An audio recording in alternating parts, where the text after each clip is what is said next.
All right, everybody, welcome into the Alley-Oop. I'm your host, Ryan Blackburn. Thank you so much for tuning in to this podcast. Really appreciate all the love and support over this last week. Has been unbelievable to see the positive reception from this thing. Hopefully this continues to go places, and with the help of my Northwest Division Correspondents, how could it not?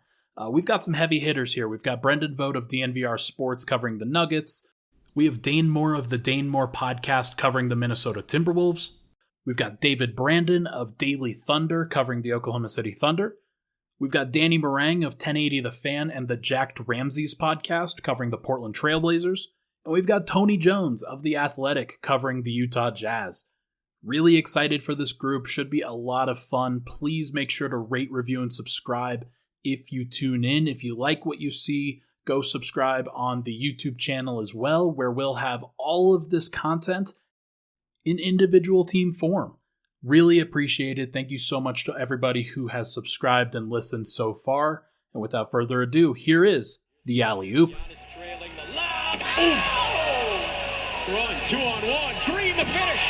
Wow, the alley-oop.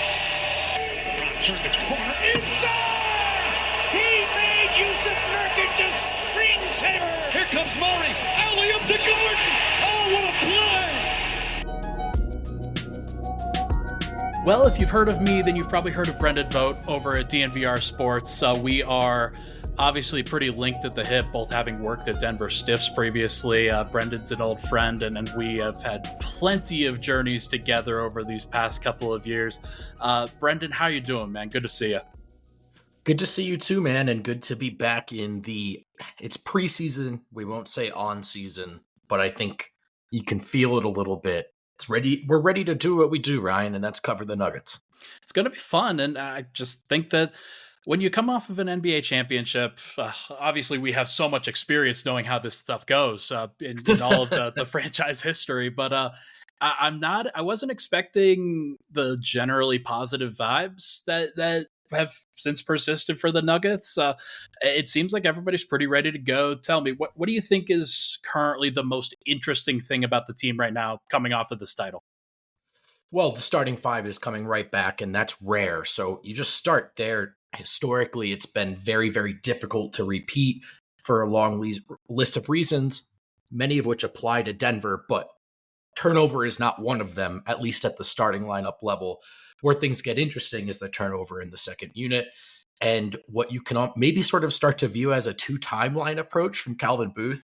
Not to scare everyone. I know everyone hates that phrase and by the Bay, but as they try to fill out the back end of the roster with younger guys who they think can play, maybe a couple of vets who can compete for those minutes. But we've heard Malone say, Ryan, that part of this regular season will be about making sure those five, the second five, are ready to contribute, or at least 2 to 3 of them are by the end of the season, because you just know, yes, if you play Jokic and Murray 40 minutes a night, you'll get the win. You know that. But is that where Denver needs to be right now? And then threading the balance of home court's important to them versus they're trying to develop. I think it's completely fair, and there are so many layers to coming off of a championship. What's kind of next for a team? What's the next goal? What's the next step? I think a lot of people manifested that with conversations about Jamal Murray, conversations about Michael Porter, but also kind of conversations about Nikola Jokic and motivation and things like that. I am very curious as to how this team approaches the next steps after winning a championship. Where do you kind of see them falling on that spectrum? Yeah, so I think, as I was saying, when I was on the ground in San Diego, and there was almost an air of pleasant surprise, I think, between what we heard from the scrum and also just kind of off to the side about the energy. And not pleasant surprise in that we know they brought it last year. We know these guys can do that, but it's kind of what you're getting at, right? Complacency, confidence, the balance, and hunger, of course, as well. So is this team ready to get back after it day in and day out the same way they did that yielded the first title in New York's history? More often than not, the answer is no, for whatever reason. But I think early you get the idea that the new crop of guys, whether it's the veterans or the young guys, have brought the energy and I think inspired everyone around camp to sort of just bring a crispness and attentiveness to it that is required if you have any chance to repeat. One thing that I think kind of goes under the radar with teams that ultimately climb to the top of the mountain is that it feels like that challenge is something like, okay, can you do it again? I think for the Nuggets, it's a different version of the challenge this year where you're bringing in a bunch of new guys off the bench. You're trying to foster that sense of just adding talent and adding a different version of yourself to the version that won last season. I think the Nuggets know that they are going to need to evolve this year, and it's going to look a little bit different than these last couple, as opposed to and I think front and center that is Christian Braun and Peyton Watson, who right. There's a strong chance that they're the 6th and 7th man on the team this year. That seems ludicrous after so many veterans have come in through Denver and have been contributing as much as they have.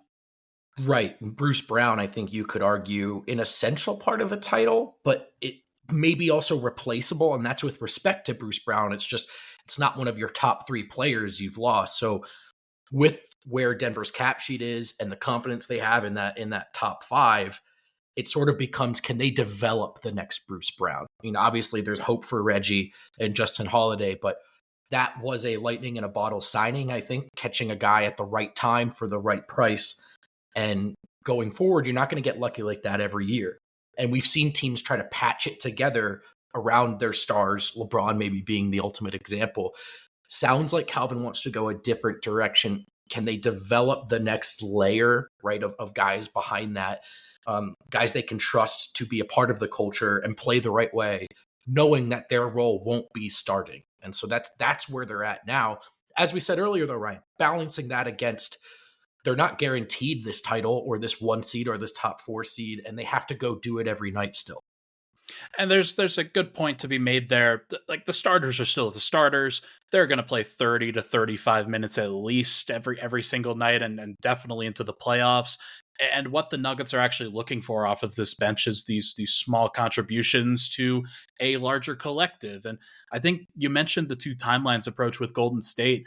One of, I think, the distinct differences between that version and this version is that version with Golden State, guys like James Wiseman, Jordan Poole, Jonathan Kuminga were billed as, this is the next era of Golden State Warriors basketball. Right. With the Nuggets, it's still going to be Jokic and Murray and Porter and Gordon, and at least that's the hope around the team. It's just about finding guys that contribute to that vision as opposed to guys that can replace that vision. Right. And developing and contending at the same time as the parallel. But you're right, that would be the key difference. And hopefully why it looks like a potentially smoother transition. But the other thing is, I am generally optimistic about this team and feeling pretty vindicated about that after last season. The Kool-Aid tastes particularly good fresh off a title. And so we have to remind ourselves, Calvin Booth, good track record so far, 3 picks. We've seen flashes, heard good things from all of them. Is it fair to assume that any one of them makes it in Denver? Yeah, let's say yes, but it's extremely unlikely that all 3 of them do. So there's some work to be done here. Peyton Watson, who you mentioned, still very much an unknown player and asset here. So we can't just assume these things. Part of Malone's job is going to be making sure they come to fruition while trying to win, 55 plus games, etc. Hunter Tyson, Julian Strawther, Jalen Pickett being those 3 rookies specifically. Correct, yep. that they brought in. They're not necessarily guaranteed to play, but it would certainly be nice if they did for one reason or another, especially to get you through a regular season. But let's focus in on Murray and Porter specifically, 2 guys that not necessarily coming off of an injury, although they're both kind of banged up in preseason right now. Of course. But now you're looking at, can these guys hit the ground running as opposed to building towards something at the end of the year? Jamal Murray definitely pushed back on that on media day, not necessarily wanting to say all-star, all-NBA, things like that. But I think just kind of reading between the lines, that is something that he would like to do. And you got to hit the ground running sooner rather than later on stuff like that. There's no doubt. And it's where Denver, I think, has an advantage over previous contenders or defenders, I should say, and this year's crop of other contenders, is that they're not spending this time of the year trying to figure out who they are and what it looks like. It's just different replacing Bruce Brown than a Michael Porter Jr., for example, for the obvious example. And so with Murray and Porter, guys that what did Jokic joke with us last year? He's probably going to suck for the first 20 games, and Jamal Murray, right? And so right. And yeah, as he was, and hopefully he doesn't this year. Yeah. We know he has started slow. Sucked would be strong. Started slow in the past. Yeah. But how much of that last year was coming off the injury, and now he's got all this underneath his belt. Mike appears to be healthy, saying that it's one of the healthier off seasons he's had, particularly since the latest surgery. So all signs point in them being able to hit the ground running and start working on, new folds and new wrinkles to their already established bread and butter actions. That's a good place to be in as a team trying to defend. All right, then tell me this: if it feels like they're going to hit the ground running, there will be some growing pains with the younger guys in the bench, of course. Reggie Jackson, Justin Holiday, Zeke Naji, guys like that. There's still a lot of unknowns, but tell me, what would you think of a good, solid win prediction for this team based off of both? Hey, you've got some continuity, but you've got some questions too. Sure, maybe throw it at 55, somewhere around that. They're capable of more. They could go ahead and break the record, I think, for sure. I am going to put a lot of weight into what I referenced earlier, which was Malone's comments about understanding the balance of what they're trying to accomplish this year. So maybe it's not playing Jokic and Murray 38 minutes if you don't have to. So I could see some of that alongside what we can call, I think, real struggles to be expected from the bench. Maybe they don't, maybe it's not all humming like it was last year and there's stuff to figure out. But the starting five is good enough that if they're all healthy, they're going to put you in that 55 to 60 range. I think it's completely fair. I do have some questions about how hard they're going to push in the regular season once again. And I think a good comparison would be the 16 Warriors, where you go from like 67 wins to 73 wins. You win 73 games, the most ever in a regular season.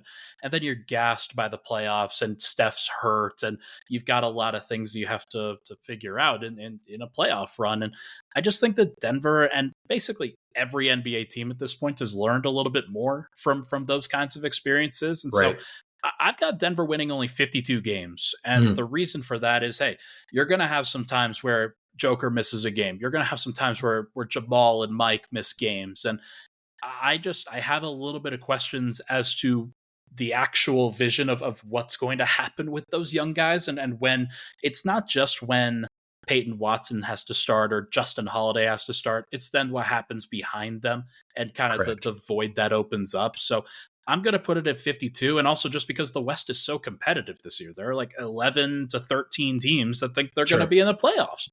Right. There might be, and the top three teams are going to be kind of cannibalizing each other, but in that range. And so I think I follow your logic. I think I'm just going to say I trust the Jokic effect they're going to win a lot of games. So that's where I come. But I'm with you that we could see a slide in the wins for Denver, even if you're feeling great about where they are heading into the postseason. That might not necessarily manifest in this is the year where they tore through the league. But I do want to stress, man, Denver also won that title because they did take the regular season seriously enough. Mm-hmm. And they did go and get home court. And you don't go 16-4 without home court. So there's a balance, and there's no easy answer. But I do think we'll see maybe a little less, feet on the gas here. Will be interesting to see. What do you think is going to take for this team to make another deep playoff run? Is it just trying to replicate what happened last year? Or is there something else that you think that they should be trying to accomplish between then and now? With the starters, it's probably just easiest to say health. I mean, they didn't just limp to a title, as we just said. They went 16-4. What they were doing was working. You'll see Adam Maz just posted a clip today, at the time of this recording, Tuesday, October 10th, where he is talking about their bread and butter action and how it helped them win a title. And he gets to the Miami series and he points out they've had all season to scout this, and now multiple rounds in the playoffs to scout this, and they still can't stop it. That action is not about knowing what's coming. It's about the almost endless possibilities given their chemistry. All those dynamics, Ryan, they will be present. I do think it's fair. To say, okay, look at the Phoenix series. It was the 6th and 7th men that swung some of those results. Is Denver as confident in that slot right now? Can Christian develop into a reliable guy? Yes. Does that mean he'll be Bruce Brown of last year? Probably not. Maybe not. So this is where you start to question Denver. How important was the depth last year? Yes, we know the starting five is as good as they are, but that 6-7 man role like slot, that's where it starts to fall apart. We will see what happens. I think they're going back to back. I'm going to put that on record in this video. I do too, by the way. I do. I tried so hard to be really objective for you in this pod because I know we're not. But what I said earlier, this is not a team that saw a bunch of turnover and lost a star, and their best player is aging. And can they cobble it together again? This is much more like a Warriors or a Spurs team looking around and saying, "Oh, we're all ready to go again." And that factor alone could be the difference as these other teams attempt to figure out who they are while Denver's just building on who they are.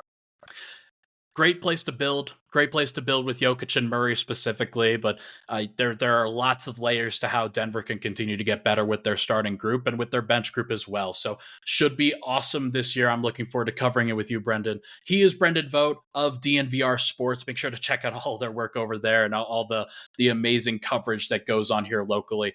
Brendan, thank you so much for tuning in, man, and I'm excited to talk to you later this year.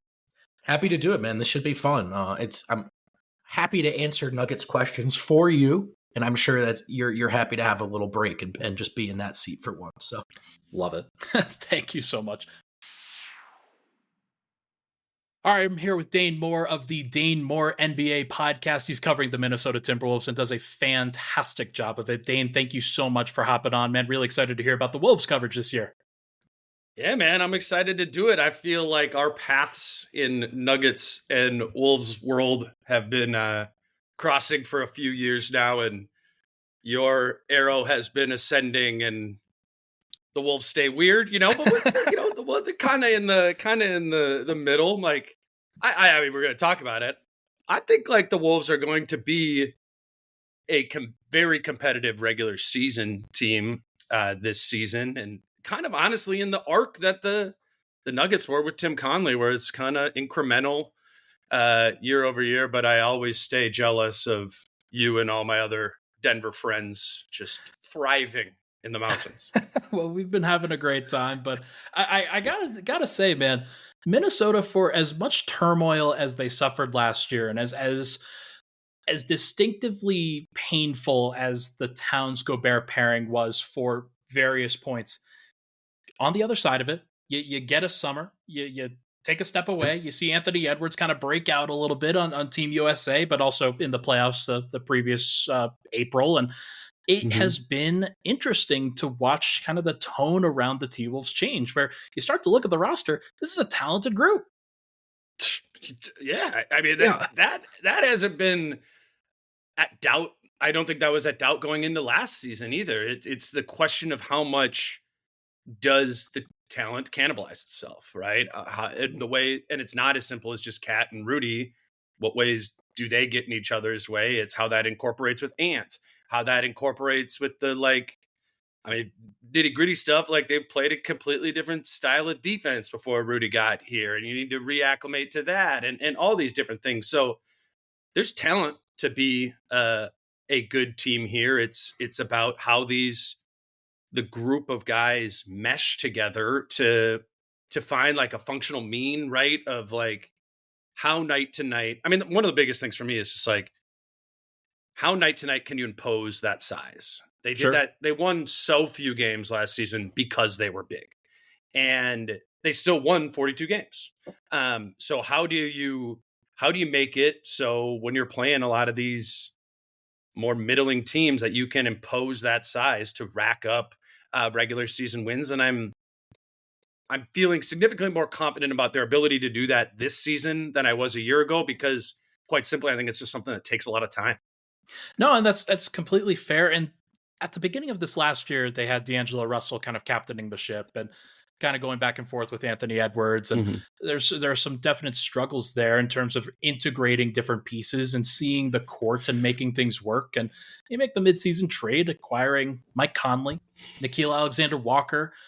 Carl comes back, And you start to realize, okay, talented group, but also a group that, in my opinion, had a lot of good direction in that postseason series. I saw a lot of great things to take away from in that postseason series after the first couple of games, where if things looked a little bit shaky for sure, but with Anthony Edwards kind of breaking out, with Mike Conley in tow, and I don't see any reason why the Towns Gobert pairing specifically can't find quicker success this time around. Like, I think it makes too much sense. I think it does, and even to the postseason point, like, that I don't think that series didn't go the way they wanted to. They lost in 5 games, but I mean, you were there. The double big look actually, like, to the extent that you could give Nikola Jokic problems, it kind of gave him problems. I rewatched the game 5, the final game of that series the other day, and Jokic shoots something like 8 of 28 in that game, and the weapon that they should be able to use here defensively against the Jokic's and Embiid's, the forceful bigs, is that you can put Cat or Nas or even Kyle Anderson on that guy and have Rudy lurking as the doubler rim protector type thing. Like, that should be a weapon.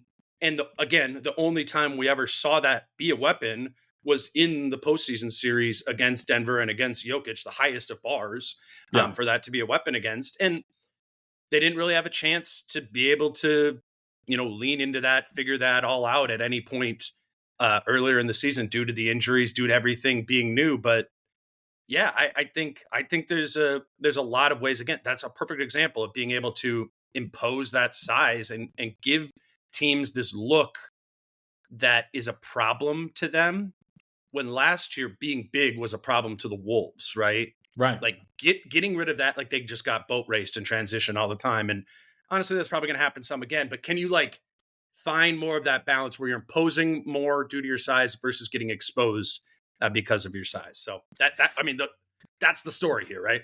Absolutely. No. And finding more opportunities to excel in the moments where you have to go down to one big, I think, is really important. And because that's the utility, especially when you go to a playoffs, is that you're going to get 48 minutes of either Karl-Anthony Towns or Rudy Gobert at center. And I know that they didn't have Naz Reid last year, and he was obviously a big deal there, but part of the utility of a guy like Jaden McDaniels is he's a 6'9" guy who can guard 1 through 4 and be very, very good at it. 6'11", dude. Oh, is he now 6'11"? Good God. He's taller than Cat.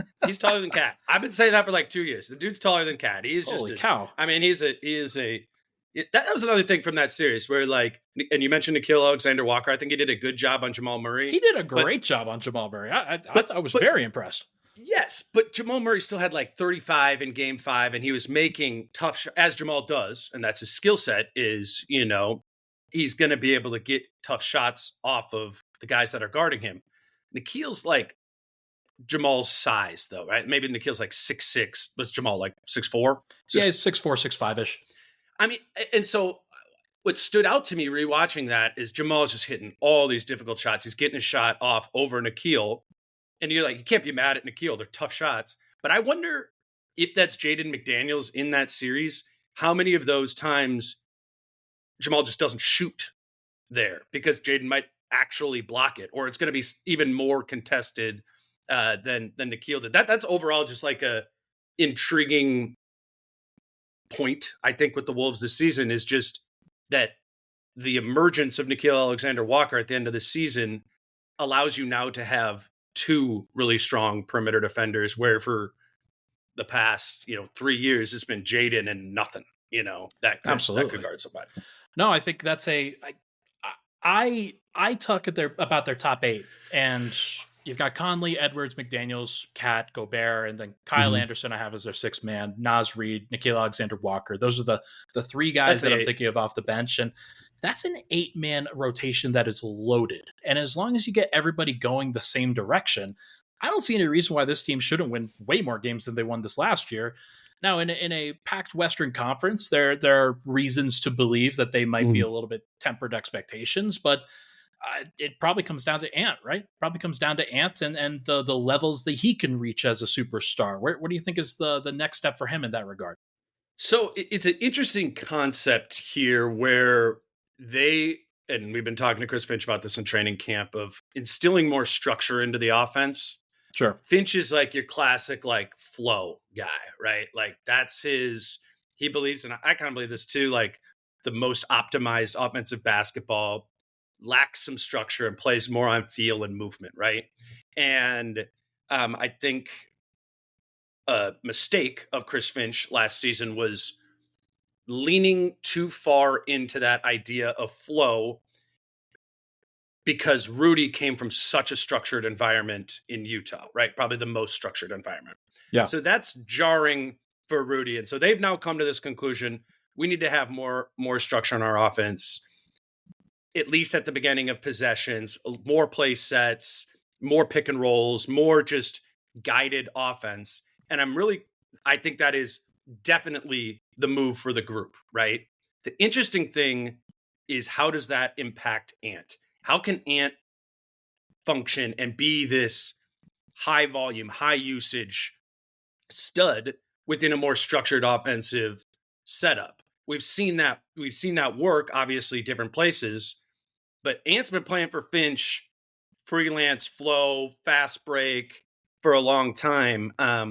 It's going to be a real sign of how much his basketball IQ, I think, has grown now from where he came into the league, which was low, Sure. to where he is now as a fourth year player. That's the thing to be tracking, is how this balance of structure and flow works to get Rudy to make sense within the group, but also how much that gets in the way or doesn't get in the way of Ant continuing to ascend in the way that he's going to. You don't want to slow down that shooting star.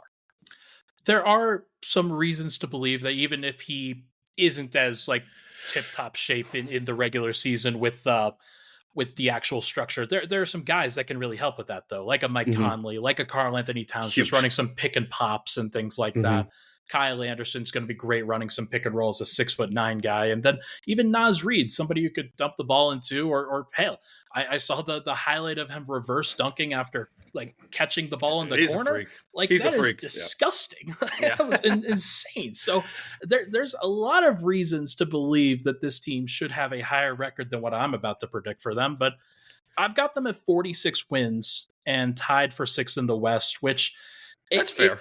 It doesn't seem like, I think that this could be a top 4 seed in the West based off of talent alone. Now, some of the structure issues and some of the personnel issues, I do think are fair, and it's easy to discuss those. But 46 wins in this group with the talent the West is, like, there's just a lot of reason to believe that would be a step in the right direction for Minnesota.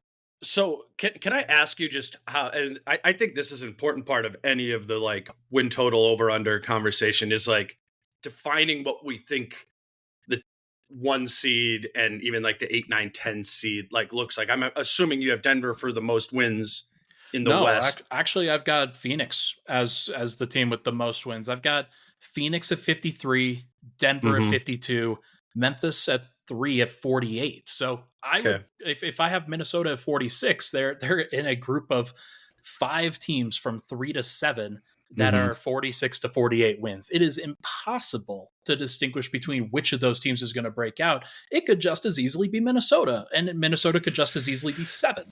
Yeah. I just think it's going to be crunchy. Like, I don't know. I think I would take the under on 53 wins for the 1 seed this year. Like, I just, and I don't know. I mean, you've been doing these around the conference or around the league predictions, so you've dug into it more than I have.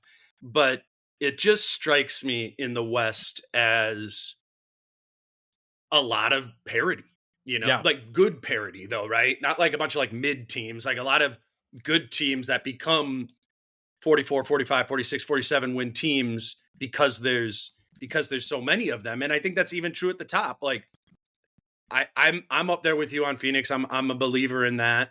Obviously I really respect Denver, but I think it's fair to, how much do they go into neutral, all that sort of thing. Sure. Like they're, I think with some reasonable questions about how and when Phoenix is going to hit their stride, and Denver not being pedal to the metal, like maybe it is like 51 wins. That's the 1 seed. I love it. It really might be. I don't know. It wouldn't shock me at all. And then at the same time, having the Wolves be the 6 at 46, like it might be that small of a gap. Well, you can absolutely make the argument that there are 3 All-Stars on this team. Now, Rudy kind of fell off a little bit, and Carl he struggled in this last year. But when you have a team that has 3 potential All-Stars on it, like in a Western Conference where it's just absolutely stacked for the most part, there is enough talent there to really carry the day in a lot of ways. So I would be shocked. For sure got 3 max contracts. Hey, it might be 4 if we're counting Jaden here real soon. It might be 4. We're recording this on October 11th. Yeah, so we'll see whether he gets that. But no, I think that 46 seems like a fair number, just given where the rest of the West is, and they certainly have the potential to break out beyond that. But I'm going to go on record and say I believe that this team upsets somebody in the first round. If they are if they're in the lower half of the bracket, I think they'll upset a team above them. See, I'm the opposite way with it. I think this could be a really good regular season team. Like maybe all of a sudden it's like they're the 3 seed. It's like they get 49 wins or whatever. Like that doesn't seem out of the realm of possibilities for me. I know they're going to be pushing for wins. They're not going to have any neutral to them, but I do doubt this team in a playoff series in the specifics of picking at the same matchup for 7 straight games. There's a lot of talent on this team, but there's a lot of things that I would attack, right? If you're playing against basically any playoff opponent you're going to be playing, it's going to be 4, maybe 5 shooters on the floor at all times that you need to chase. Sure. It's going to be hard for the Wolves to chase with Cat at the 4, with Nas at the 4. Like they're going to need to really be able to develop that over time. I mean, I'm not saying it's crazy that they could win a playoff series. I'm just more, again, on October 11th in the belief that this could be a team that racks up regular season wins. And in a 7-game series, like they're going to need to have answers for their obvious things that are holes that the opponent is going to be attacking. And there's no doubt. And I think we saw in the last playoff series that they were a part of that there were holes and Denver found a way to exploit them. But I do think that those are kind of covered up a little bit by the size and athleticism when you add guys like Jaden McDaniels, Naz Reid, Nickeil Alexander-Walker in a larger role kind of into that fold. And I've learned this about the Nuggets over the course of this last year.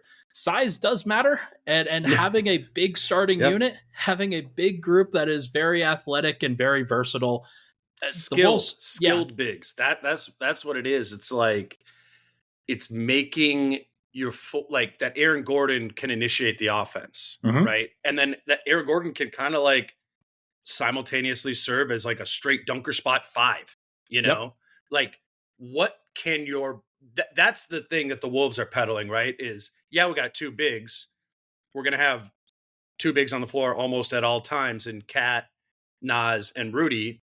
2 of those are going to be skilled bigs. Like that's the thing I don't even think people understand about Nas yet. You see the highlights of him dunking and being a force in that sort of way. And you kind of like associate that almost like, I don't know, like Montrezl Harrell-y in a way. Like he's better than that. He is, but I mean, Montrezl Harrell is 3 years removed from winning 6 man or whatever. Fair. Just like a interior offensive force. Like Nas can be that, but Nas has handle. Nas can shoot it. Like he is. If you are calling Carl a skilled big, which I think is pretty undeniable, Nas is from the same archetype tree of that. He does the same things Carl does at a lower production rate. So you have the 2 of the 3 bigs are, in my opinion, undeniably skilled bigs. And if we take Denver as an example of where the league is moving, they do kind of have some of that skilled big blueprint. I believe in it, man. Like I do. And I'm gonna put my money where my mouth is on this one. I am going to pick the Wolves to upset somebody in the first round. And that's a bet on Anthony Edwards just as much as it's a bet on their future. And I think that by the end of the season, maybe he's developed some of that structure while maintaining some of the freedom that you're talking about. So, and if you just trust the talent with those guys, like I think that they can do it. I really do. And it's going to be a matter of staying healthy once again. But sure. I don't see any reason why this team couldn't upset a team like Golden State or the Clippers or I don't know, like pick a random Pacific team. Like but that's the thing is those teams have reps in the playoffs. Sure. And there's something to that of the 7 games, knowing how to chess match it out. Like if they catch like the Kings or something that has less experience, like and maybe the Kings end up being the 3 and the Wolves are the 6. Like I could see it in the right matchup. Yes, the Wolves went and lost to Memphis in the first round 2 years ago, and they went and lost to Denver in the first round last season. I don't feel like either of those series really felt like the chess match. And the experience of the chess match, I think, is really important. Maybe like I grow in that feeling over the course of the year. Like different teams are throwing different looks at them, and the Wolves are finding success in multiple ways. But I don't know. I feel like as the Wolves guy, I should be the one picking them to go further. But I guess that's not my brand. All good. I mean, hey, we will see what actually happens with them, but I do have faith. I do have a belief in Tim Connolly and his vision. I believe in Anthony Edwards, and I don't see why this can't happen. So we will see what happens. But he is Dane Moore covering the T-Wolves for the Dane Moore NBA podcast. Thank you so much, man. I'm really excited to talk to you later this year. Yeah, man. Excited to get my, I don't know, what is it going to be, monthly little check-ins or whatever on what's going on around the league. And I'm sure I'll bug you to come on to talk some Nuggets too. Fantastic. Good to see you. All right, joining me now is David Brandon at Bird Rights NBA. He's covering OKC for Daily Thunder. Really excited to have David on, and thank you so much for helping me cover the Thunder this season, David. Yeah, not a problem. I actually haven't written for Daily Thunder in a minute, but I do post for them occasionally, so it's still on my profile. But yeah. All good. Well, I'm excited. I know you are very consistent in sharing your Thunder thoughts throughout the year. So anybody that's looking for a Thunder check-in should be checking out David's work. Thank you so much, man. And everybody make sure to go follow Daily Thunder, of course. David, this is an interesting team. This is an interesting group of young talent mostly, but some veterans that have been introduced over the course of this last offseason. Tell me, what do you think is the most interesting thing about the team as of this moment? I think the most interesting part about the team at this moment is how Chet's going to fit with the team.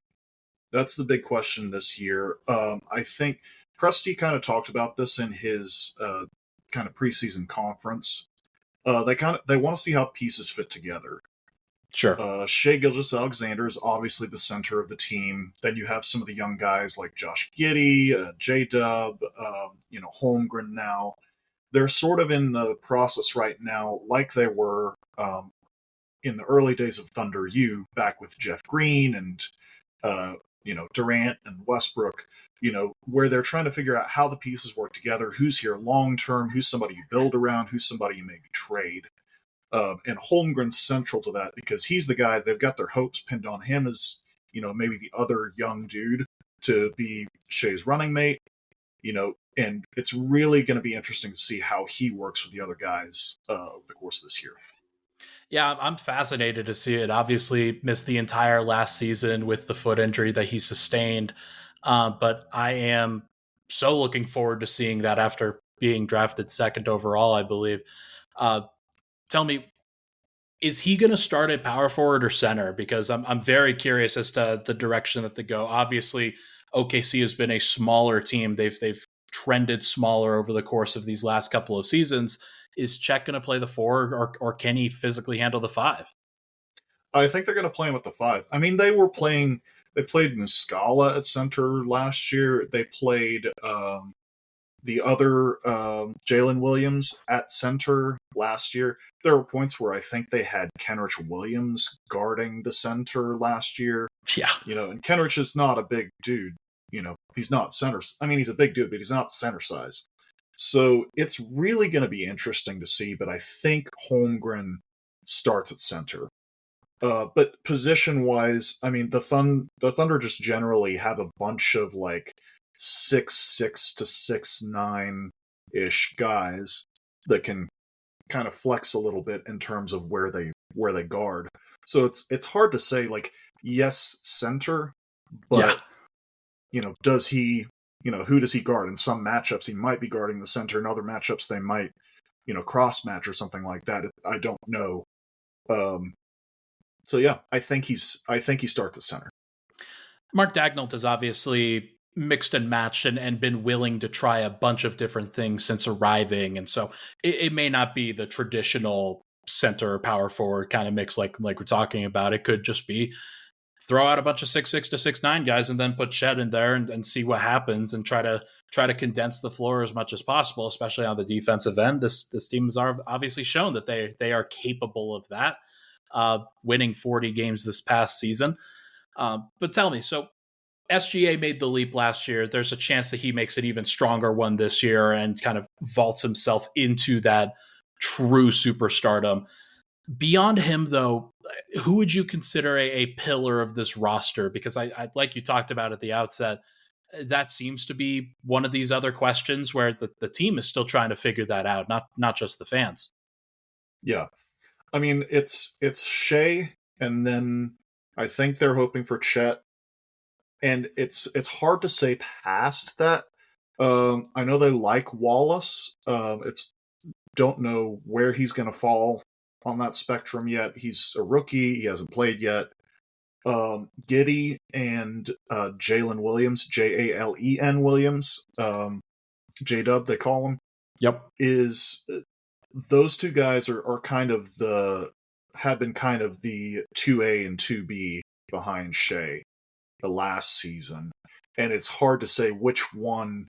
Giddey, neither of them are fantastic shooters. Giddey's an incredible passer. I mean, maybe top 3 in the NBA. He's really good. Right. He just thinks ahead. He's a great playmaker. But the possibility is that he's just tall Rubio. He's not a great scorer. He's a passable scorer. He's a good rebounder. He has good positional size, which helps with defense, but it's hard to say if he becomes more than tall Rubio. J-Dub, on the other hand, is a much more aggressive defender, and he can score some, but we'll see which guy kind of pops a little more. And whether Wallace becomes one of those guys or someone random. This team is stacked with a bunch of competent guys, and they're all very young, so you don't really know yet who's going to pop. But I think the guys that I'd be keeping an eye on are Giddey and J-Dub. Yeah, there's reason to believe in each of those guys. I love J-Dub coming out of the draft last year, and he seems like the traditional wing that every team is hoping for. Just can do just about everything on the court that you want him to do. Osman Zhang, is he somebody that people should keep an eye on too? He just seems he was off the radar obviously last year, but it seems like just one of these impressive wings that you could throw out there. They did call him out as I don't remember who it was in the interviews, but someone called him out as being the guy who grew the most over the summer in terms of skill and just knowing the game. So yeah, he'll be interesting to watch as well. There's so many guys on this roster that you actually forget, that there are. I mean, the Thunder are going to wind up cutting some guys who have productive careers. I had that in my notes as hey, outside of because I have the 10-man rotation right now is Shea, Giddey, Dort, J-Dub, and Chet Holmgren, and then Jalen Williams will be in there as another big with size. Kenrich Williams, Vasa Micic, who's a guy who they're bringing over from Serbia. Isaiah Joe and Osman Zhang is the 10 that I have in there, but that leaves out Davis Bertans and Trey Mann and Jeremiah Robinson Earl and Kaysen Wallace and Aaron Wiggins and Victor Oladipo. You might be cutting Oladipo, I guess, or Davis Bertans, but who knows? Yeah, I mean, I don't think they're gonna. So my thought is they may spring for a mid-season trade. You could, with Bertans' salary and Dort's salary, that gets you to 32. Package a couple of young guys with that. Package a couple of young guys with that. some picks, something like that. OKC's in striking distance of just about anybody that they could want in terms of both salary that they can match with comfortably and guys that are, useful on the court. I think Bertans is a guy that they're going to try and rehab his value a little bit. They've done that over the years with several people. They did it with CP3. They did it with Horford. I think they're going to try and build him up a little bit. Oladipo, I think he's still out. He's kind of just with the team and doing his injury rehab. They love him, but he might be cooked at this point in his career. He's been injured a lot. That's tough. But I mean, got other guys that can step up in his place, and if it's an excuse to play Case and Wallace a little bit more, then sure. There's reasons to believe in the collective group. I'll note too, just before you go on, the Thunder actually run a deeper rotation than most teams. So you mentioned 10, but Dagnall routinely goes 12 or 13 deep in the regular season. He loves mixing and matching his lineups. There are guys who will play a bunch in one matchup and not play much in another.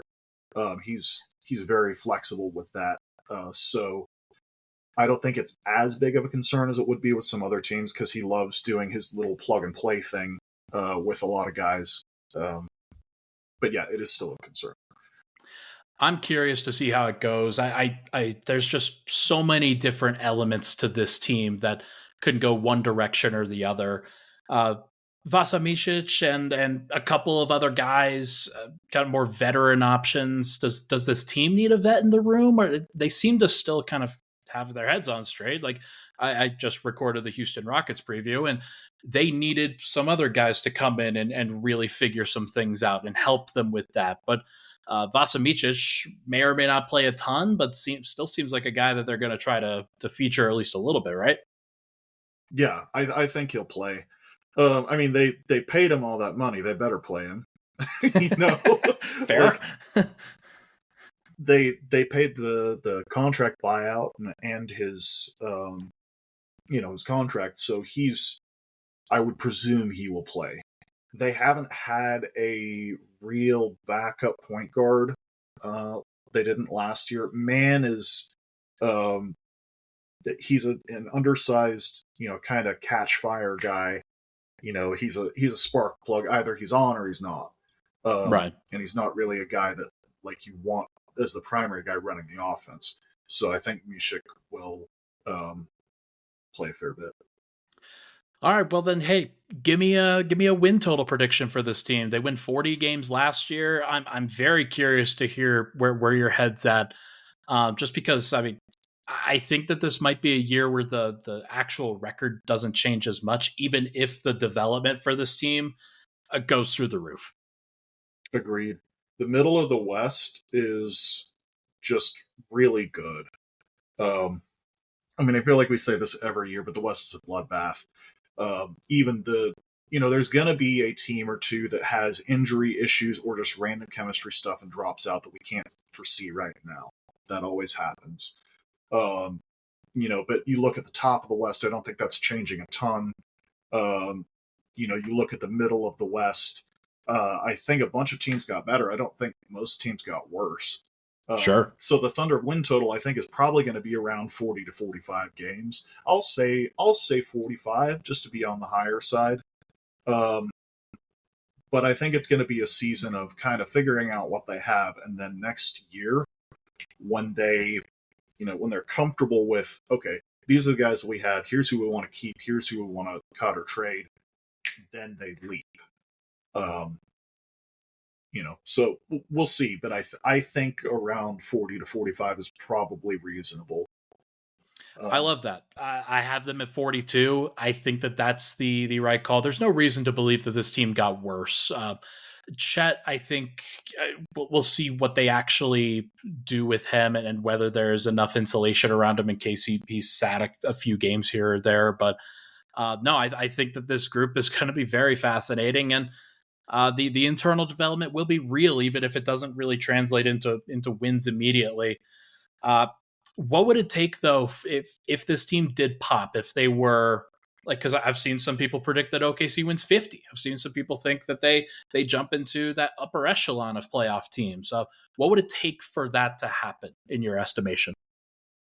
It would take Holmgren coming in and immediately being an impact player. It would take at least a couple of guys on the team becoming consistent shooters from outside, particularly Giddey or J-Dub. One of those two becomes a consistent outside shooter, the team becomes much more of a threat. If both become consistent outside shooters, even on low volume, it really opens things up. Just because, like, this team, Shea's had some of the worst spacing in the NBA. Krishna Narsu was talking about this with me the other day. His spacing's appalling. Yet the dude is putting up elite numbers in a phone booth. Yeah. So any of these guys, if like two or three of the guys can shoot, and they've got what's his name, the former Spurs guy, the guy who taught Kawhi to shoot. England, yeah. So they've got him. Giddey's shooting was better last year. I'm interested to see if it pops a little more. But yeah, that would be like Holmgren coming in and making an immediate impact on defense, and being at least decent on offense, and a few guys learning to shoot would really open up this team. Isaiah Joe made such an impact last year. There's reason to believe that just having one guy who could make an impact as a floor spacer will be super helpful. But we will see what ultimately happens in OKC. Shea is obviously spectacular and deserves all the credit that he's about to get. But I'm really looking forward to watching this season unfold. David, thank you so much for tuning in, man. Make sure to check out all of David's work at Bird Writes NBA, and make sure to stop by Daily Thunder if you want your Daily Thunder updates. David, thank you so much, man. Thank you. All right, joined by my guy, Danny Marang. He's covering the Blazers for 1080 The Fan and the host of the Jack Ramsay Show. Danny, thank you so much for hopping on, man. Excited to talk about the Blazers now that the thing is already done? Hey, thanks for having me. And it's God, I have to say it again. It's a new era. I've got to find a way to say that things have changed. I've written about it. I've talked about it ad nauseum. 11 years of Damian Lillard, and his tenure here is now over. And now they move into, everybody's like, oh, it's the Scoot Henderson era. It's like, well, it's kind of the in-between era, because you can't have an era in your rookie year unless you're, LeBron James. That's just kind of how this is going to work. Or Tim Duncan. You have to be so ungodly impactful that it's, written in stone from day one. And I think Scoot's going to be tremendous, but he's still 19 years old and a point guard. So it's going to take a couple years to work the kinks out. But I am genuinely excited. I've already turned my brain off of caring about wins and losses. I am trying to currently educate the Portland fan bases that if you try to care about wins and losses this year, you are going to be a miserable human being. You will hate life, and it will not be fun.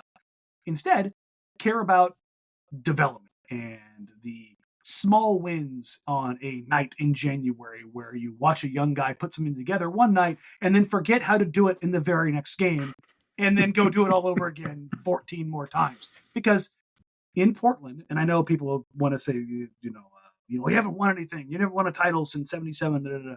This is the first legitimate reset the Portland Trailblazers have had, ever. They fell into one in the Jailblazers era, but this is the first wholesale reset the organization has ever had. And that is very different for a fan base that is accustomed to winning. And they have been one of the 5 or 6 best franchises in league history in winning percentage for a very, very, very long time because they've never reset. So it's going to be an interesting process. There's a lot of young talent on this roster, namely Scoot Henderson and Shaedon Sharpe and guys like that. Anthony Simons is also still here, trying to figure out what the actual role is between those three. But there's also some awesome veterans on this team and guys that even if it's not going to be a great wins and losses season, like you can expect good performances from Jeremy Grant and DeAndre Ayton and Malcolm Brogdon and Robert Williams, and there some interesting faces. How do you think those guys are going to help maybe direct this rebuilding process and help the young guys along? Well, Brogdon and Grant are going to be the guys that kind of, I think, are the pillars as far as the night in, night out, how to be pros. Like, I was in the locker room last night, and Brogdon has only been here for a little bit, and you just watch him walk around, and there's like this air of adulthood around him. Like the deference to him already exists from the very young guys because he's the oldest player on the team at 30 years old. Yeah. Jeremy's 29. And it was funny. I had him at media day. I'm like, you're not quite the oldest. He was like, oh, thank God. He's 29 years old. He just became a dad this summer. He got his $160 million deal. He's like, oh man, I'm becoming old. But Brog's the oldest guy. DeAndre Ayton is going to be a little bit interesting in the sense because he's a veteran, but this isn't a lottery pick redraft guy, a guy who was injured or flamed out on a team that needs to, kind of catch on somewhere else. Sure. For all of the, like, DeAndre Ayton has his flaws stuff, he's a career 17-11 on 60% shooting. Like, the guy isn't a slouch. It's that the production floor is quite high. And we've seen what it looks like when it's at its highest, quite literally backboning an NBA Finals caliber defense. Now, the stuff since then, not great. He's saying and doing all the right things here. There is, talking to folks in Phoenix and, being able to talk to DA myself, there is a burden that has been lifted off his shoulders right now. How long does that last? Does it last? Does it change? Chauncey Billups is saying all the right things as far as, like, we're going to empower him. We're going to let him do stuff. DA said last night they're going to let him take some threes and make some decisions on short rolls and be a playmaker and, like, be more focal point of the offense, not just, like, relegated to X, if X, then Y. Sure. And that seems to really, like, reinforce some stuff behind it. So that's going to be an interesting process. And then Time Lord Robert Williams III, he banged knees with Jeremy Grant pretty bad in practice the other day. So they're holding him out because obviously he's got injury concerns to begin with. Unfortunately, I saw him in practice, and he has the exact same knee brace that I do, and that scares me. Yeah, that's not a great sign there, Danny. No, it's not. I was like, oh no, Rob, not you too. But he's going to add a level of professionalism to the defense when DA is not on the floor. That I think is going to be huge for them. But yeah, otherwise, outside of those guys, number one, Anthony Simons at 24 years old is the longest tenured Blazer. He is the only Blazer on this team that remains who was drafted by Neil O'Shea. Oh, wow. Already. That is how clean the slate is. This is an entirely different team across the board. So it quite literally is a new era. And they're probably going to finish the season, like when you're talking about weighted age, guys who get real minutes, this is probably going to be if not the youngest, the second or third youngest team in the league when you're talking about minutes played. And there's some good to that. This team will benefit from that in the long term. As a result, you're getting a guy like Scoot Henderson as much of a runway as possible. Now, that can go well and it can go poorly. It's going to depend on the player, but it does seem like Scoot is that dude, and it does seem like that he's an exciting guy to try to build around. I mean, here in Denver, go from Emmanuel Mudiay to Jamal Murray as in terms of young guys that you want to build around, and there was a distinct difference between how they handled it and how they kind of handled that spotlight and that pressure. Scoot seems like that guy, though. Like he walks around in the building and he clearly is that dude. Yeah, and they're trying to get him leadership opportunities, not just in the sense of like being front and center in the camera and on the season tickets, and it's setting team dinners and just like leadership stuff that like the stuff that actually matters. Right. Not all the rah-rah stuff.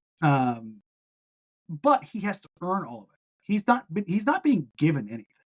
As it stands right now, the offense, the bones of the offense, the foundation of this franchise right now is going to be built on Anthony Simons and DeAndre Ayton. Like, if you watch the game last night they played against the Phoenix Suns, the Blazers run early pick and roll, spread pick and roll with DA and Ant, and they throw a trap out at 30 feet at Simons. There's not a team in the league that's doing that on Scoot Henderson in the first 4 months of the season. They're going to under everything, and they're going to show that they're going to make him prove that he can do things. And so what the Blazers are going to do is they're going to take Ant and DA and use that as a foundation for their team. And so, and I've kind of likened it to baseball in the sense of like, they're going to Barry Bonds him, where they're going to be the Ant and DA are going to be the Barry Bonds. They're going to be the cleanup behind him, and they're going to protect him in the order. Sure. So they're going to put DA in front of him, and then he's going to hit, and then an Ant behind him. Ant is going to be the table set. He's going to be the guy who protects Scoot so that it is easier for him to get acclimated to be a leader. And so the entirety of the burden of the franchise doesn't fall on his 19-year-old bricked out shoulders. Like, and by the way, he is built like an NFL running back. If you are not seeing things wrong, that is Maurice Jones-Drew handling the rock in the middle of the floor. The dude is jacked.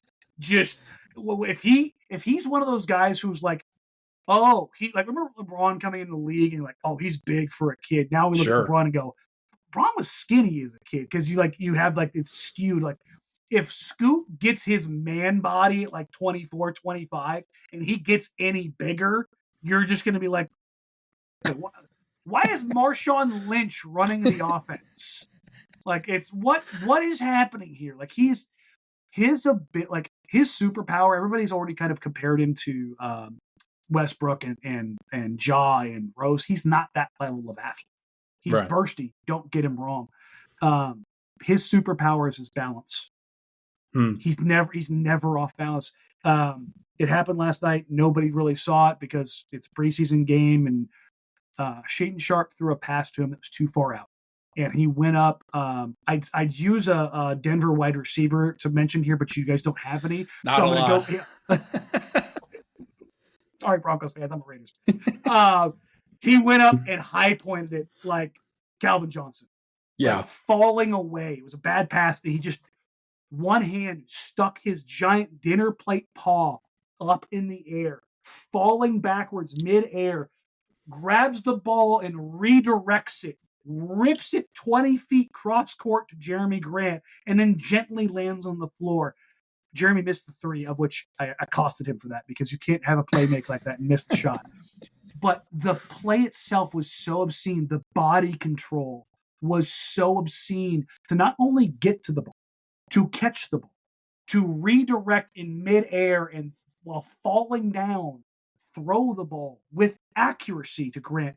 The social media manager sits right next to me in media row, and we both turned and did the squirrel, just look at each other like, oh my God, did you just see what happened?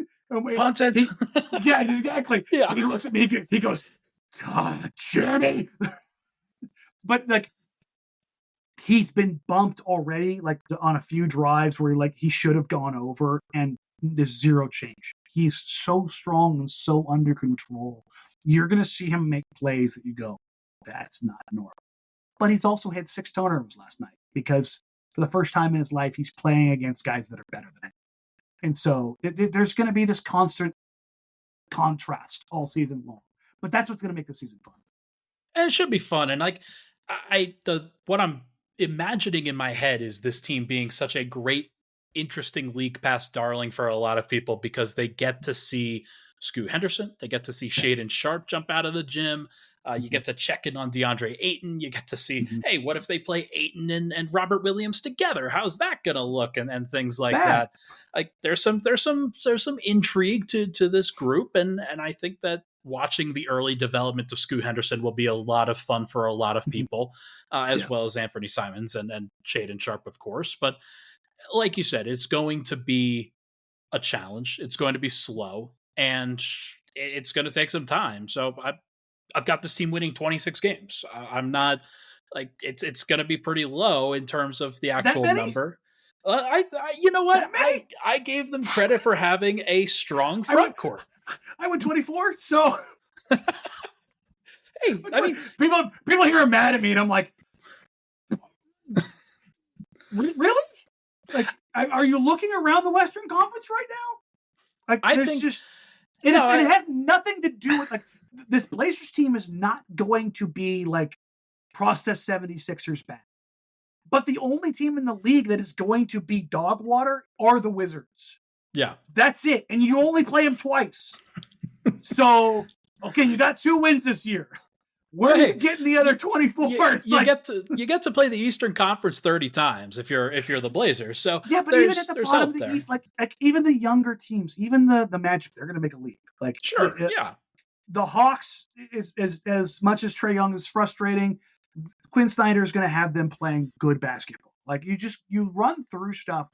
The Pistons, even though all they have is guys who can't shoot at 6'5" and guys who can't shoot at 7 foot, they have a ton of athletes. And like it's gonna like if Cade can be what people think Cade can be, they're just gonna be a weird duck to play against. And as much as I think Dylan Brooks is the most frustrating thing to watch in the entire NBA, Fred VanVleet is going to have a semblance of professionalism with that team, and people are Amen Thompson is tremendous. He's good. He's really good. He's going to be like everybody is talking, and they should be, about Scoot, Wemby, and Chet. Amen Thompson is probably the next guy in that group, and he's not that far behind them. And then also Jabari Smith Jr. remembered how to shoot. Sure. So Houston's going to have players. Even though they're young as hell, they're also going to be frisky. And San Antonio, like, I know they're young, but we're recording this as Wemby wrapped up playing a half of basketball where he broke the universe. And it's just like, yeah, they're gonna be like they're not gonna be a great team, but who wants to be the team to deal with that on game 5 of a 7-game road trip? Like you're doing that Texas trip and you're like, oh god, we have a home and home against Wemby. Like I don't want to deal with this crap 2 nights in a row. Like right. The West is such a bloodbath that I just don't see more than 2 teams winning 50 games, and everybody's going to beat the hell out of each other. And Portland's going to sneak up on some teams here or there because they're geographically isolated at the end of a road trip, and you're going to forget that, oh crap, they have 5 dudes that are under 25 years old that are going to run you ragged at the end of a road trip, and they're going to catch a couple games here or there, and then they're going to do what they did last night against Phoenix, where they went 40-37 in the first quarter and then 39-15 in the second, because they're all kids. That's going to happen, and I'm not here to sit here and like turn shit into lilies or whatever the phrase is that you want to call it here. But what I will say is that I do think that this team, like you said, they're going to surprise a couple of teams here or there. And playing at home, and you get to have a guy like Scoot Henderson and watching the development in front of your eyes. I do think that the front court is going to help out a lot when you can at least plug in Jeremy Grant and DeAndre Ayton every single night and say, yeah, that's very professional. It's going to be your 4 and your 5. And if you're Scoot, like you can rely on that for sure. So I do think that while you never really bet on rookie point guards and their teams to go on the over for a lot of these cases, like I'm not exactly doing that either, but I think the 26 seems kind of that's a fair number. No, it is. I'm mostly joking. Like I'm not taking the over. I joked after the game last night where it's like, so what do you think? I go, I'm adjusting my win total down to. That's what I said following last night's game. I was like, really? And I was like, yeah, it's exactly what I thought was going to happen. And it very much was there on display. Like you saw kind of the summation of the season in the first half where it was like, yeah, they're competitive in a quarter and they're game and they're frisky and they've got some stuff. They're going to get out in transition and Ant's going to burn you for 30 points and DA is going to hit you for like 22 and 11. And then the second unit's going to get in there and Malcolm Brogdon's going to murder you. And then the next time they go through their rotation in the third quarter, they're going to score 6 points and they're going to get smoked in a quarter. And the veteran team's going to be like, all right, pull the starters. And then it's going to get a little bit closer as both benches kind of figure things out. But like the Blazers don't want to win games. Right. Like they're not, this is an evaluation year. And if we're being honest, they're sitting there probably looking at Cooper Flagg in 2 years like, he looked good in Portland. You know, like that's the kind of world that they're in right now. It's like, as much as JG makes sense in Portland right now, do I think he's here for the long haul? Hell no. I love the guy. Great dude. Not many guys I'd rather talk to in basketball than Jeremy Grant. But Do I think he's going to be a Portland lifer? No. Come on, let's be real. Last thing I'll leave with then. What does success actually look like for this team? What is the vision for this year if you had your druthers? It's growth. Mm-hmm. I have turned my brain off for wins and losses. It is entirely growth. If people were like, man, did you get frustrated with last night's game? I'm like, no, not one bit, because I have been in competitive mode for 11 years. I have not got to watch a developmental team in a decade plus. Right. So I am like, hey, let's explore this. Try this. My frustrations are going to come when they don't get weird enough.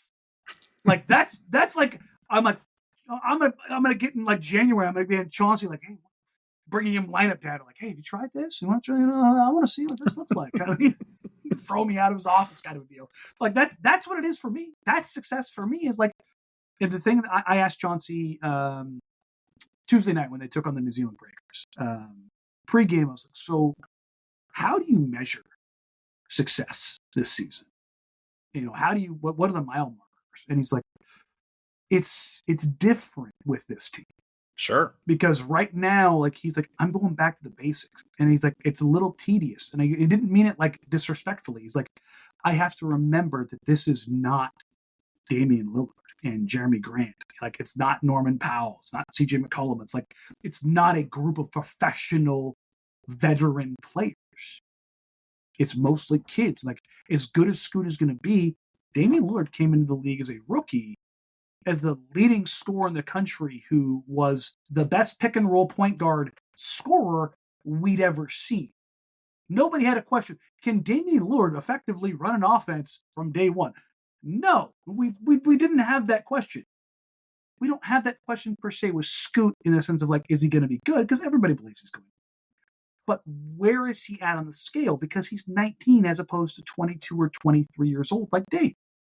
And so, like, where are you now? Where are you in January? And where do you end in April? And that's, as long as the growth is there, and it's not linear. It's not measured in wins and losses. It's measured in what did you get out of the season. You put in X, what is your output? What is your Y? And if the output is, we know who we want, like DA is going to be the guy that's going to anchor this team. Like, we found the big. Like, this is the, like, we've brought back the potential of the number one overall pick. Okay, cool. They've traded Malcolm Brogdon and Jeremy Grant for first round picks or additional young guys. What like, and how do they fit into this whole thing? Like, right. Like, it's this entire year is evaluation. It's nothing more than evaluation. When we get into next summer and you're kind of looking around like, hey, they need some more playmaking. Hey, they need some more shooting. Like, that's fine. But for this year, it's not roll the ball out and play, because that's the G League. It's foundational structure. And as long as they get out of this season with growth and foundational structure, it's a successful year. And let me tell you, it's going to be so much more fun to cover. Like, it genuinely no doubt. Just hands off, like, oh, this is fun. just sit back and watch basketball. It's going to be good, man. Hey, you guys have had a lot of pressure on you, especially over the course of this summer. So I'm glad that you get to sit here and kind of just enjoy life a little bit with this team and be able to watch it and have a little bit more just general fun with watching this team, because they should be fun. And this is going to be a great group to enjoy throughout the year. And like I said, League Pass darlings in a lot of different ways, and you'll be having some great moments for sure. I have zero doubt of it at all. He is Danny Marang, covering the Blazers for 1080 The Fan, as well as the Jack Ramsay Show. Thank you so much, Danny, for hopping on. I really do genuinely appreciate it, and good luck covering the Blazers this year. Appreciate it, brother. Anytime. All right, joining me now is my guy, Tony Jones, covering the Utah Jazz for The Athletic. Tony, thank you so much for hopping on, man. I'm excited to always reading your coverage, but I'm excited to continue to read about the Jazz this year. Thanks for having me, and I definitely appreciate you thinking about me and reaching out to me, and I'm happy to be a part of this, man. I'm excited. Of course. Like, who else could, I mean, there's a lot of awesome people covering the Jazz, don't get me wrong, but like, you're my guy down there. I want to be able to get the best. So might as well, dude. the Jazz are in an interesting place. They won 37 games last year, made the trade midseason for like trading away Mike Conley and kind of going a little bit younger. And there are some interesting things with this team, kind of could go a couple of different directions. What would you say is the most interesting thing about the group right now while your boots on the ground?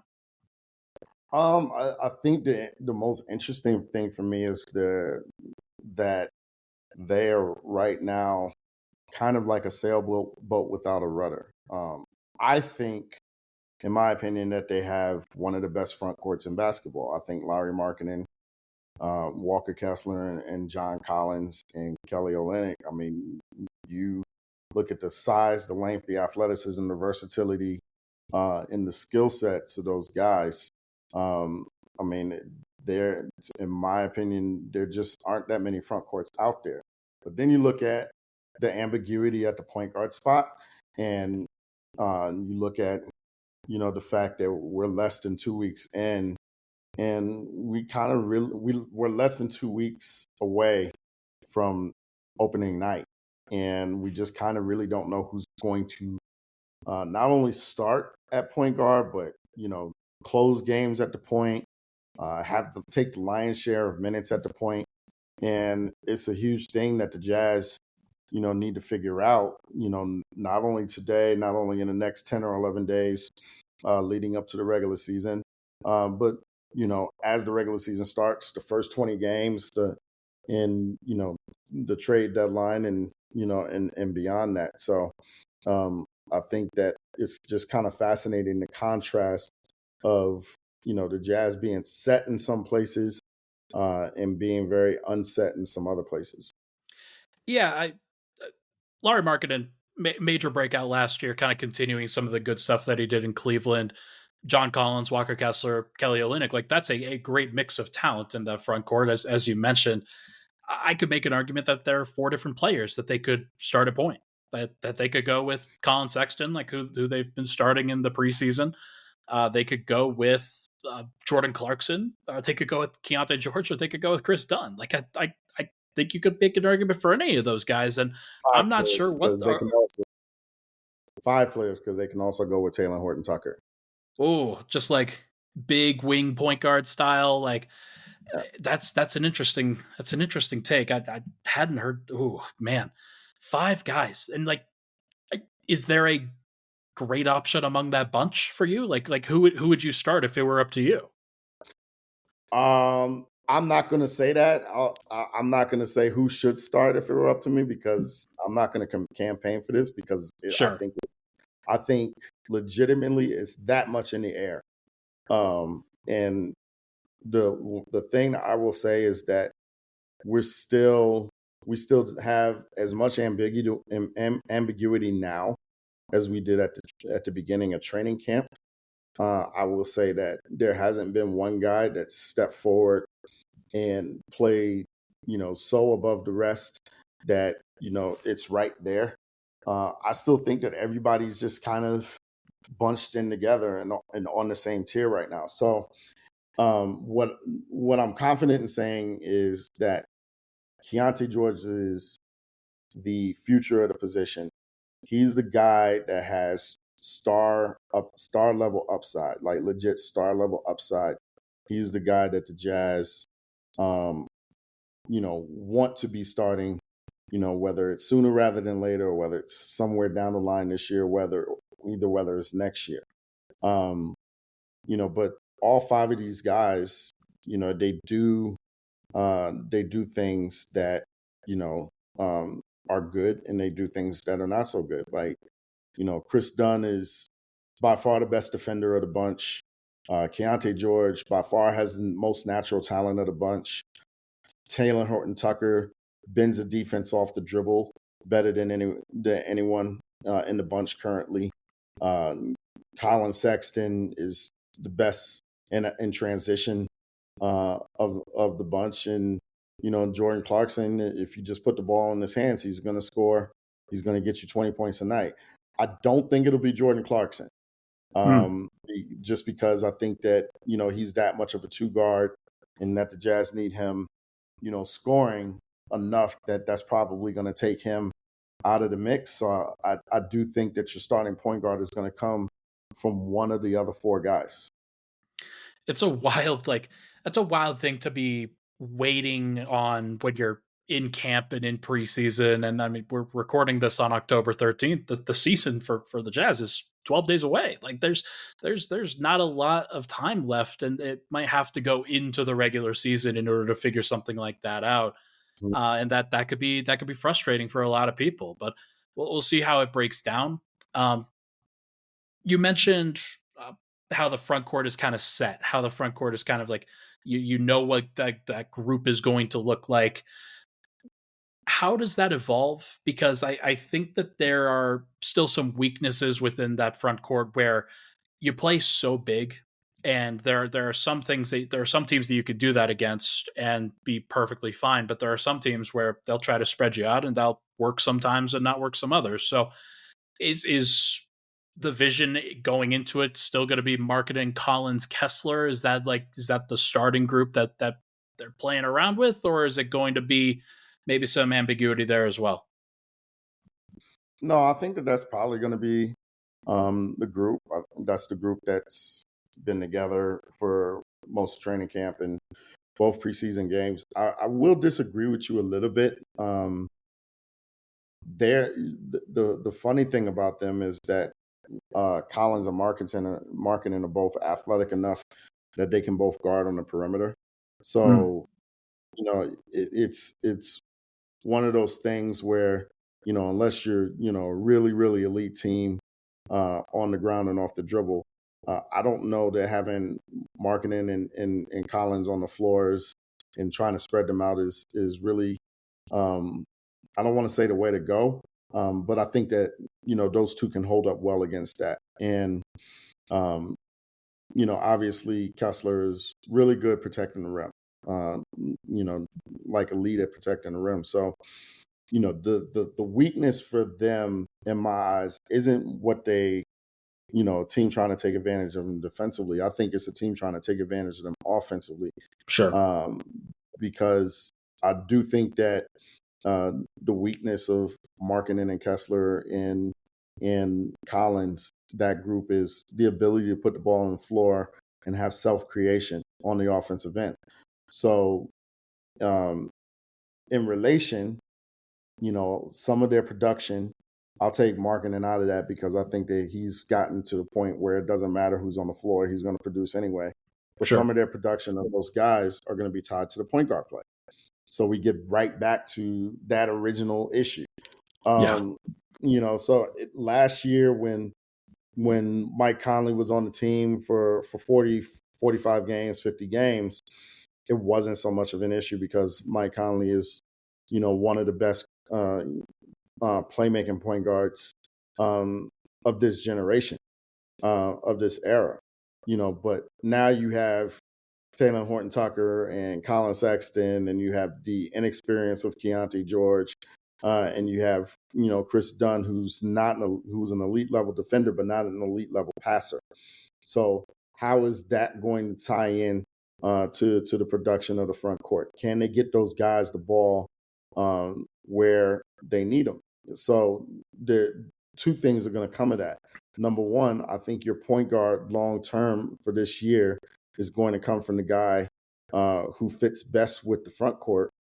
And secondly, I think the front court, the ceiling of this front court is going to be really tied to what they can get out of the point guard. So, the difference here is, okay, you go to another front court, go to the LA Lakers front court. Well, it's nice to have a point guard, but you don't really need a point guard because you have LeBron James. You go to you go to the Denver Nuggets. Right. It's great having Jamal Murray, but if Jamal Murray sprains an ankle and he's out for 10 games, guess what? Nikola Jokic can do all the playmaking. So there's not a playmaker in the front court for the Jazz that can hold up, without a point guard. So if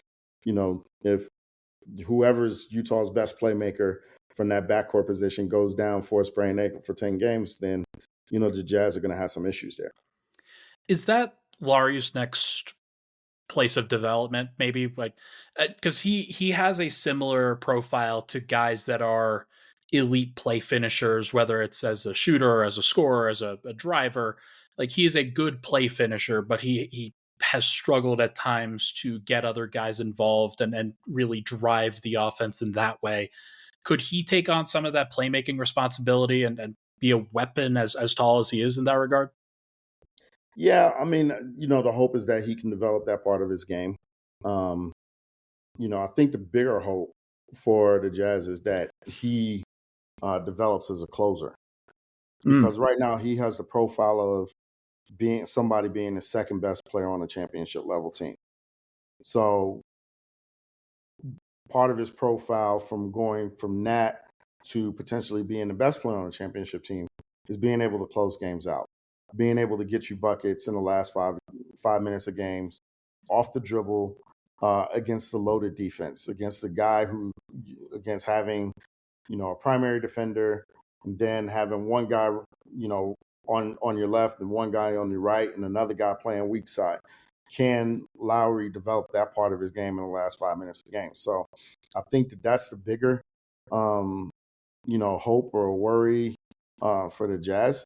But, I think that he's come along a little bit, even in the time last year since they traded, when they traded Mike Conley. So, it'll be interesting to see what his evolution is.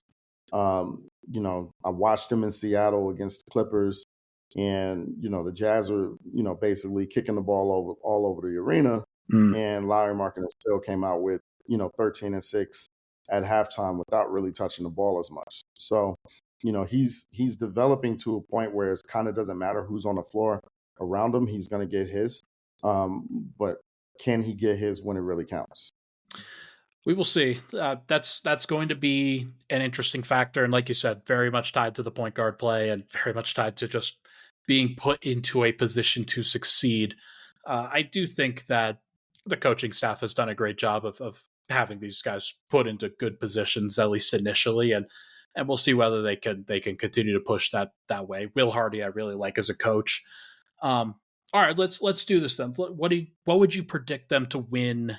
If I asked you to do a season win total prediction, I had them so they're 37 last year. I have them at 33 now, just with the question marks at the point guard spot. Where would you put them? I would go ceiling floor. I think that if they get good point guard play, I think that the strength of the Jazz is they have a great front court and they're really deep. And they have a really high level of athleticism collectively throughout the roster. It's almost un-Jazz-like. Well, it's very un-Jazz-like because we don't think of the Utah Jazz in terms of being athletic. But this team is going to be really, really athletic. Really long and really athletic throughout the roster. So if they get good point guard play, I think that their ceiling is they can finish as high as 6 in the West. Wow. If they don't get good point guard play, or if they get average point guard play, then they're going to finish 11 or 12. I think that the median is somewhere in between. I think that the level of athleticism on the roster, how hard this roster is going to play night to night, and the level of coaching, because Will Hardy is a very, very, very good basketball coach. I think that they're going to be in that play-in hunt when it counts, and that's going to give them a chance to try to make a run at being in the playoffs. So it's everything right now with the Jazz. It's just all going back to what level of point guard play they're going to get, and it's to me it's almost 100% tied to their ceiling and to their floor, and even to their median of what they can be this season. Well, Tony, we will see what happens with this group. He is Tony Jones, covering the Jazz for The Athletic, and also doing some Nuggets traveling. So I'm excited to be able to see my guy Tony in town. Should be a lot of fun. Tony, hey, thank you so much for taking the time with me. Really appreciate you and all the coverage that you're going to do for the Jazz this year. My God, thank you so much for having me. Looking forward to doing it again. All right, that is going to do it for the Northwest Division season preview for the Alley-Oop podcast. Thank you so much to Brendan Vogt, Dane Moore, David Brandon, Danny Marang, and Tony Jones for hopping on, joining me, and providing some excellent content. Really appreciate all the love and support from this week, folks. It has been amazing. I want to continue to take this places. If you're interested in working with the Alley-Oop in the future, make sure to email us at alleyoop.pod@gmail.com. That is alleyoop.pod@gmail.com. Lots of great opportunities, I think, to work with people in the future, and I think this is going to be a lot of fun. So thank you so much, everybody. We will be back next week with a Tuesday season prediction episode. Should be fantastic. Thank you so much for tuning in. I'll talk to you guys next week.